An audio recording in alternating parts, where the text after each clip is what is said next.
Well, someone's trying to kill the president. We're talking about political violence in America.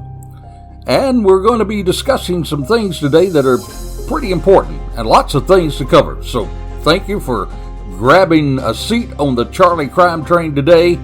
And welcome to the fastest minutes in podcasting. The views and opinions expressed in this presentation are solely those of the individuals participating and do not represent those of city, county, state, or federal law enforcement agencies, nor sponsors and platforms of this presentation. The Charlie Crimebuster name and all forms and abbreviations are property of its owner, and its use does not imply endorsement of or opposition to any specific organization, product, or service. All individuals described or mentioned in the presentation should be considered innocent unless or until found guilty in a court of law. This presentation contains adult subject matter. Listener and viewer discretion is advised. Well, hello, welcome to another Charlie Crimebuster episode. Glad to have you again on the Charlie Crime Train. Thank you for joining us. We're talking today about someone's trying to kill the president. This is our third in this series. And of course, it's brought us into the political violence arena. And political violence is a big thing today. Political violence can and does sometimes impact others even more than the target. So that's why we're covering it on Charlie Crimebuster.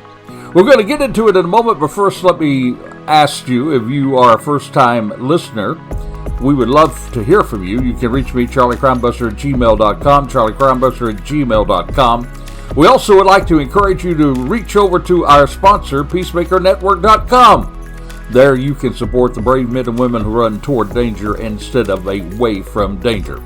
And do me a favor, if you would please, go ahead and rate the Charlie Crimebuster podcast there at your podcast platform.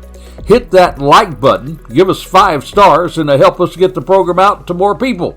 And don't forget to subscribe. That way, you will be notified every time we drop an episode. So again, welcome to the Charlie Crime Train today. The following podcast is brought to you by peacemakernetwork.com. peacemakernetwork.com. Audio is provided by pixabay.com. That's pixabay.com. We've been talking about the attempts of trying to kill our president, President Donald Trump. And I'm trying to hit this in an area where we can find ourselves not leaning toward one political party or the other, but more so focused on crime and what is happening in this nation. We certainly don't want to go way back to the 70s when, 60s and 70s of this country when people were being shot like John F. Kennedy, Martin Luther King, and Robert Kennedy. And we want to get to the point that we can learn to disagree agreeably. So why is it? Why is it that we're having all of this polarization in the country today? Well, one of the reasons is because we do know that this president who's had these 3 attempts is probably the most polarizing figure in modern United States politics. Supporters and opponents, they often view him in existential terms rather than the conventional political rival. Political scientists have noted that this intense polarization can increase the likelihood of violent rhetoric and, of course, those lone actor threats. There's another reason why we're seeing this today, and that is because of the media today. Unlike other presidents, Trump, well, man, it seems like it's 24/7 with public exposure. There's his frequent rallies, the heavy television, the social media presence, the ongoing campaign activity, and the highly public legal political battles that we hear about every week. You can read somewhere, somehow, the courts are drawn into all of this surrounding President Trump. And we've got to understand that the more visibility that we see, it usually means more opportunities for threats. And these threats do emerge publicly because of the scrutiny from journalists that are covering them. So this is one of the reasons why today it appears that we're seeing a little more political violence and rhetoric than other times in our nation. And, of course, the social media and online presence of those who are trying just to stir up trouble. And that happens. Other nations are involved. They have their robots. And then, of course, they want to really push the conspiracy theories. They want to really push the personal grievances.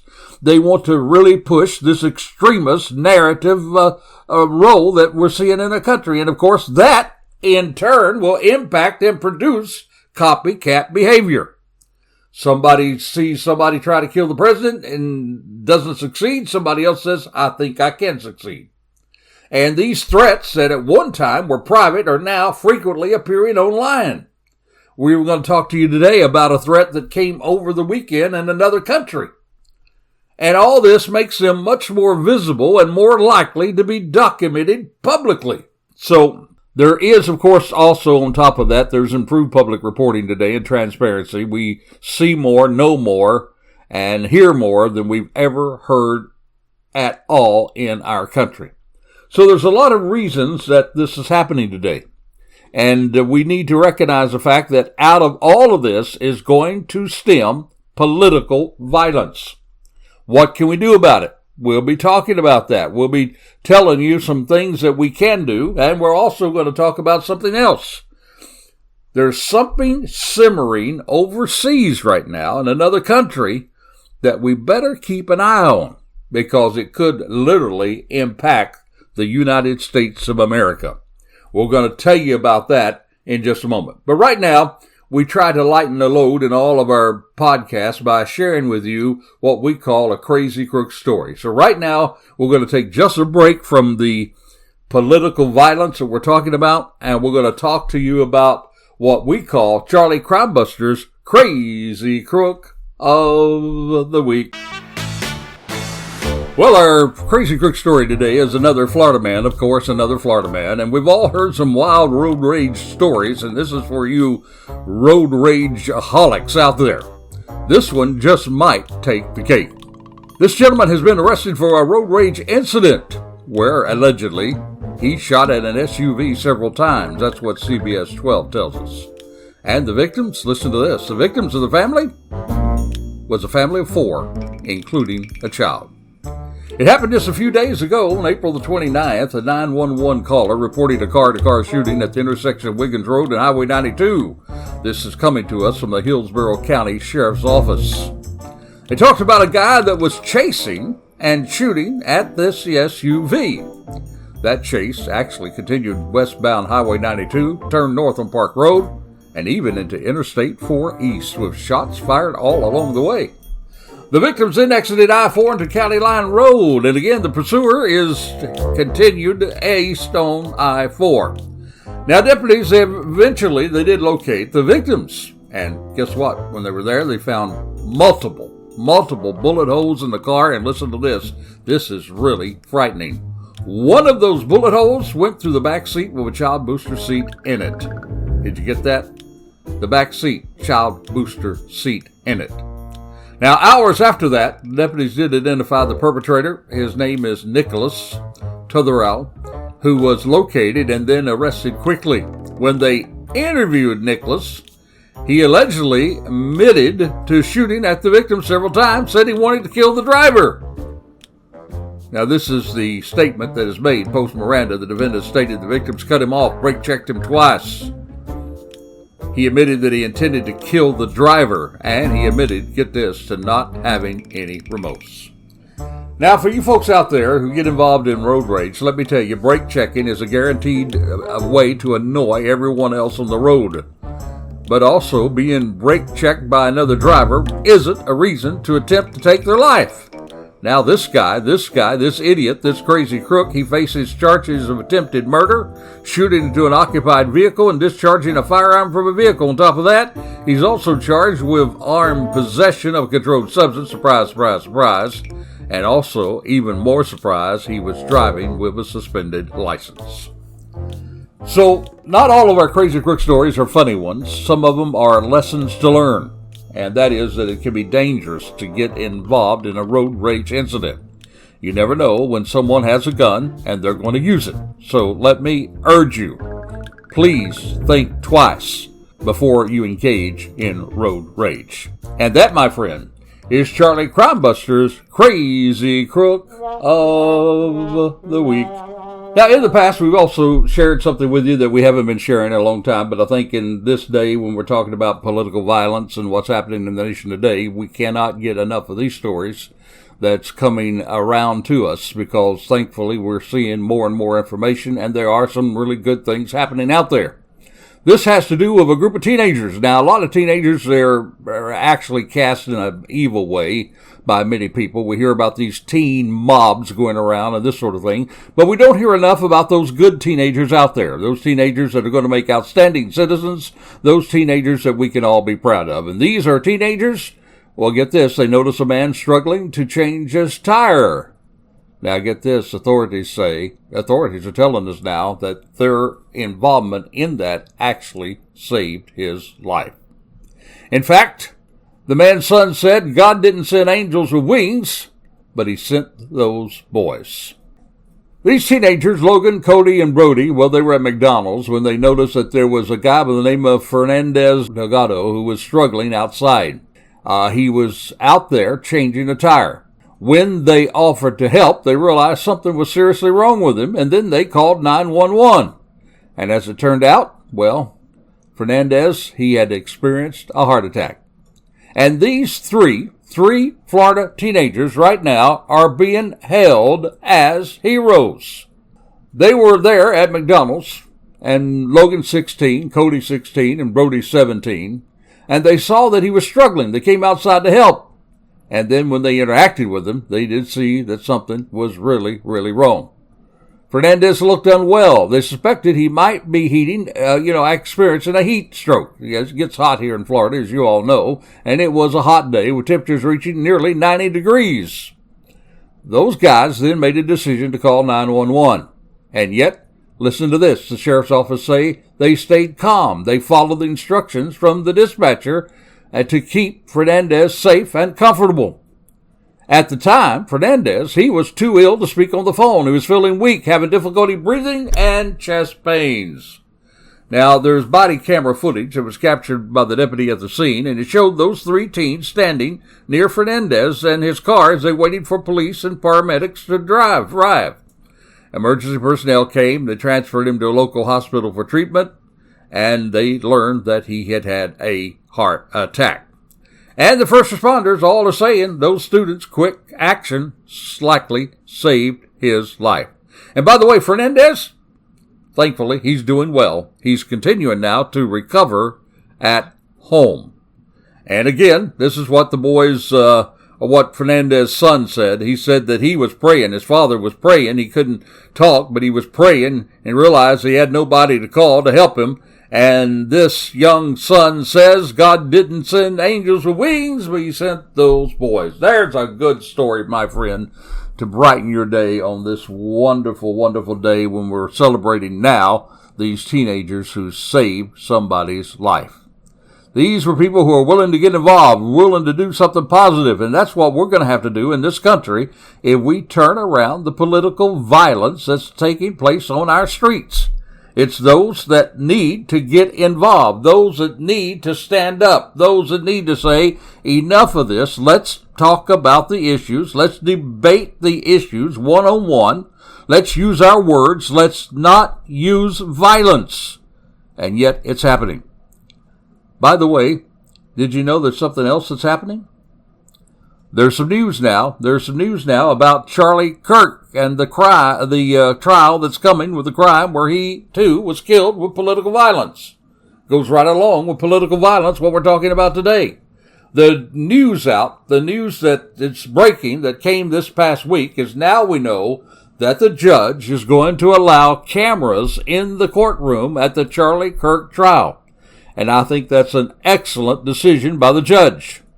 Not because they want to glamorize anything, not that they want to give this kid more attention that he does not deserve, but for the purpose of transparency. There are already some very, very crazy things that people are saying about the Charlie Kirk assassination. Some outlandish things. People who are totally disregarding the real evidence that's out there that points to this alleged shooter of Charlie Kirk. And they're taking their liberties, their free speech, and they're using their free speech in a very unresponsible way to put all kinds of rumors out there and conspiracy stories.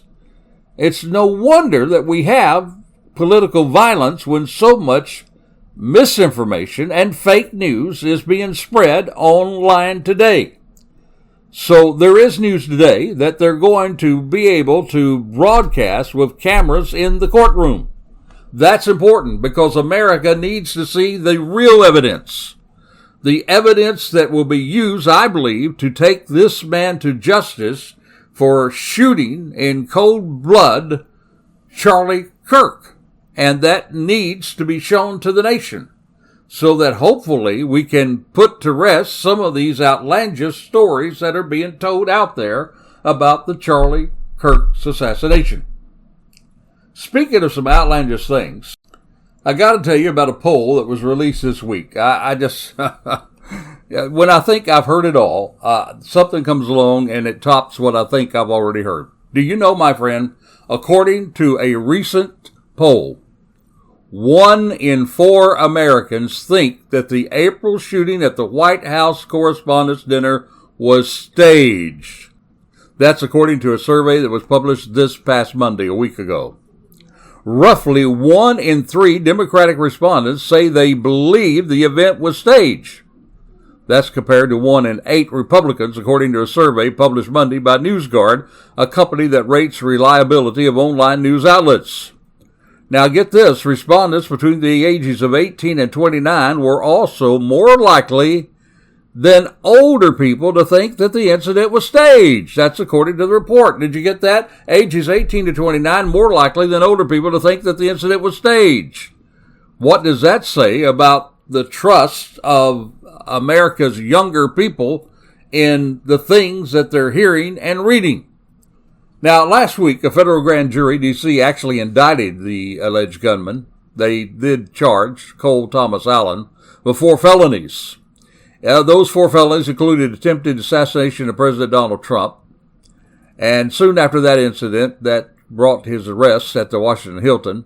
Well, again, here I'm saying it again, these conspiracy theories begin to spread online. False theories that the Trump administration staged the incident in an effort to manufacture support for the president, for the Republican Party, and the planned White House ballroom. The NewsGuard survey found that 24% of U.S. adults believed that the incident at the Washington Hilton was fake.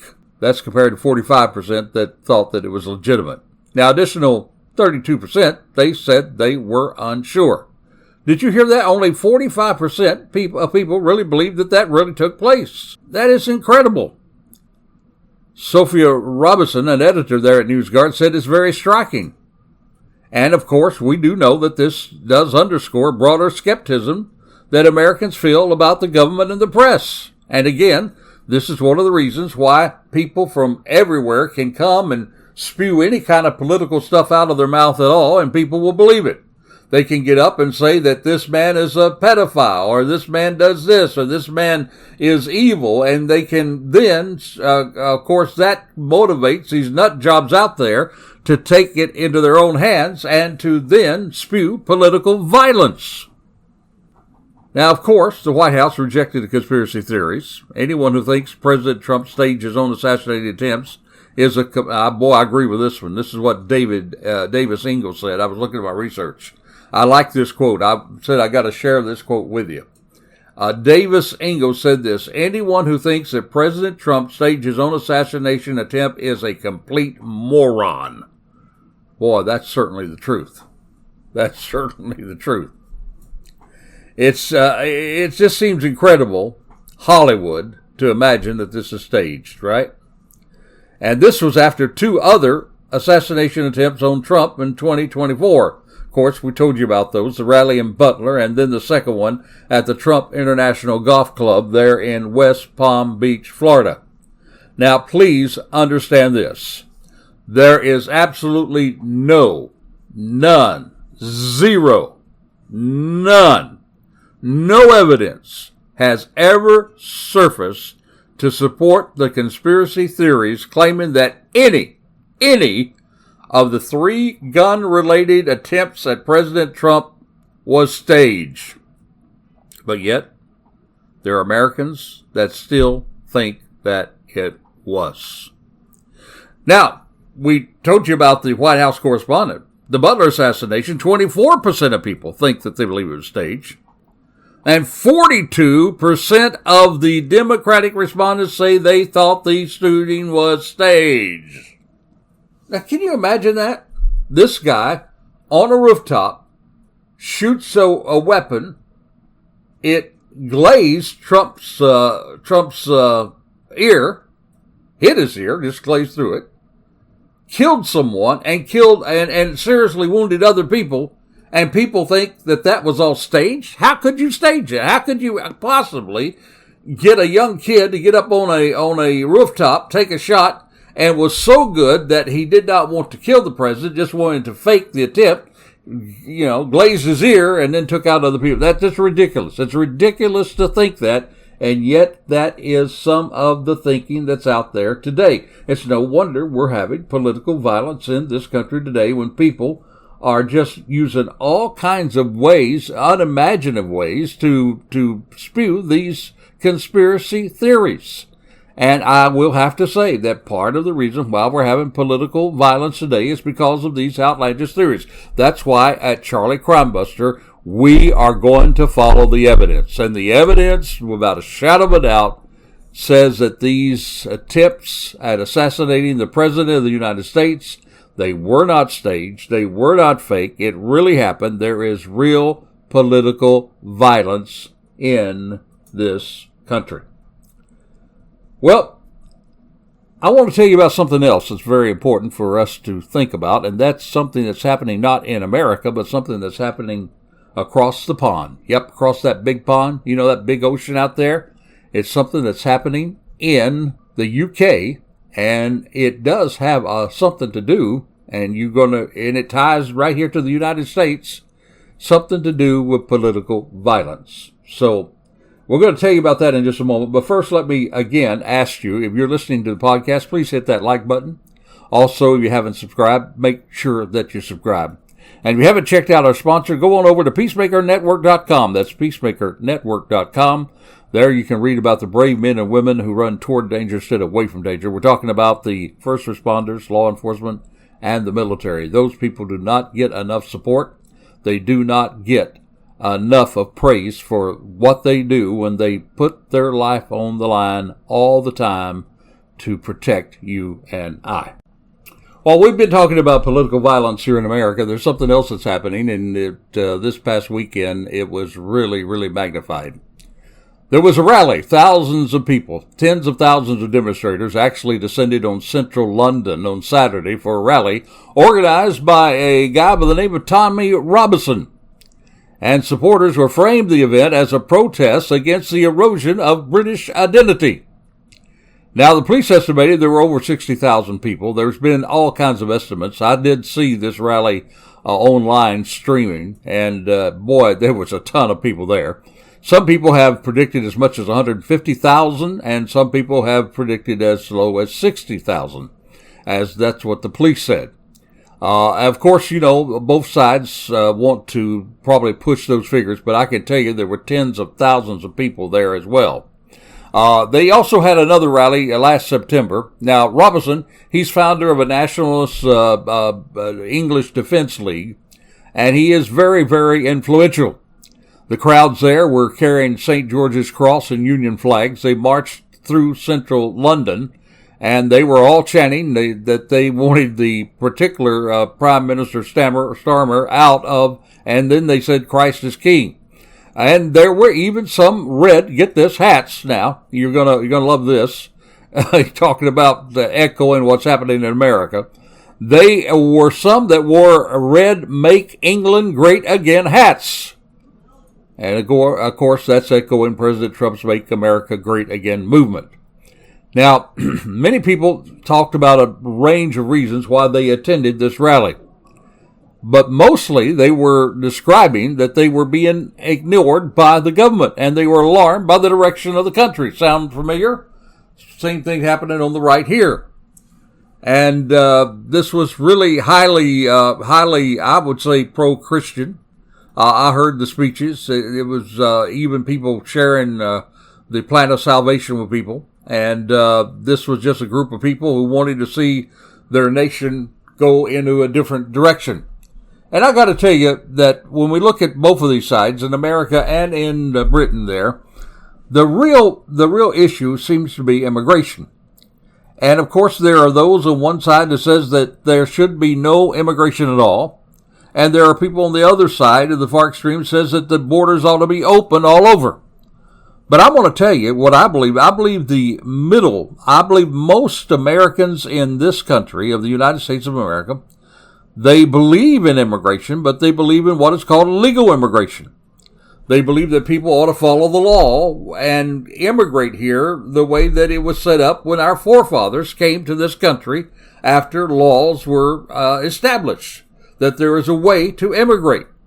And that once you immigrate, you need to assimilate. You need to become, if you're going to come to this country, you need to be an American. If you're not going to be American, stay where you are. That's the way I feel, and I believe it's the way most Americans feel in this country. Now, the danger that they're facing in Britain, and they probably have, well, I want to tell you, they have even a greater challenge than we have here in America. They have a number of people over there that are preaching what is called Sharia law. And Sharia law is totally against the laws of the United States of America. Sharia law basically says that, that you pledge to Allah, and in doing this, in some of these things, it says that Americans are the enemy and you are to kill Americans. And so that's where, again, political violence. That's the kind of political violence that took those planes and actually drove them into the World Trade Center in New York. That's the kind of political violence that takes people with suicide bombs attached to them and take out innocent people.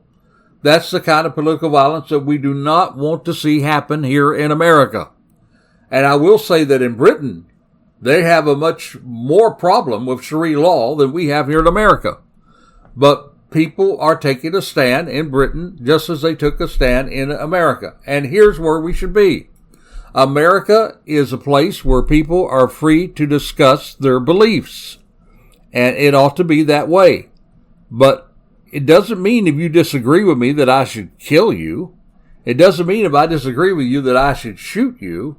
It means that we should have a debate. I should be able to share what I believe. You should be able to share what you believe. And the American people should be able to decide what they want for their country. And as long as it goes by the law, as long as it shows respect, that is the way that we need to go in this country. And that's going to start with you and I. It means that we need to be involved in what's happening. Be involved in what's happening in your local community. That's where it really hits the road. You've got to be involved. You got to know who the people are that are representing you, even on city council, on your school board, and even into the state government, and of course into the national government, into the federal government. We need to know who is representing us. And those people need to represent us in a fair, equitable, and honest way. The problem is politics today has gotten so impacted by money, so impacted by lobbyists, that sometimes we elect people to go represent us. When they get there, they do everything but represent us. So there's where we are. And that's why we're living in a time when there's such political violence today. Well, I don't know about you, but I'm really ready for America to get back to being America again. To get back to being the kind of country where people can get on a debate stage and debate issues and talk about the issues without coming into this rhetoric of violence. And by the way, let me just say this before we close. There was another group that was protesting there in Great Britain over the weekend, and that was folks from Palestine that was there, and they were, of course, on the opposite side of the spectrum from this big united rally there in London.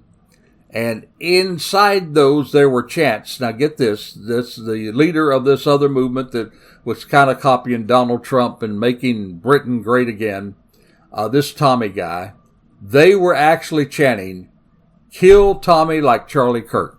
Kill Tommy like Charlie Kirk. There's what I'm talking about. Kill Tommy like Charlie Kirk. It was a tragic, tragic day when Charlie Kirk was killed in this nation. Whether you believe with his politics or not, whether you believe with his beliefs or not, there is no place for political assassination in the United States of America. We do not have Hitler leading us, regardless of what you say. We are a nation of laws. We have a representative opportunity to change it if we don't like it, and that's by going to the ballot box and by casting our vote.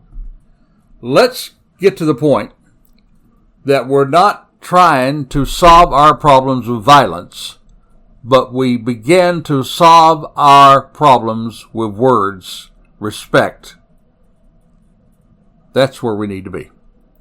Well, time's already come and gone. Boy, it went fast today. We'll have some more stuff to talk to you about next week, but till this time next week, this is Charlie Crimebuster reminding you, please be safe, be vigilant. For the life you save, it may be your very own. You have been listening to Charlie Crimebuster. We would like to thank our sponsor, the Peacemaker Network, and also encourage you to support the first responders, military, and law enforcement personnel by contributing to the Peacemaker Network. That's peacemakernetwork.com. All music and sound effects are courtesy of Pixabay.com. That's Pixabay.com. You can also support us by subscribing to our YouTube channel, tag @CharlieCrimebuster, and then click the subscribe button. By doing so, you'll be notified each time we drop one of our shows. Another more convenient way for you to listen to our podcasts, or for you to say to your smart speaker, play Charlie Crimebuster. If you have comments or suggestions, we would love to hear from you, so please send them to charliecrimebuster@gmail.com. That's charliecrimebuster@gmail.com. Or you can call or text us at 407-917-2211. That's 407-917-2211. Thank you for listening, and we hope that you will join us again for another exciting crime episode with Charlie Crimebuster.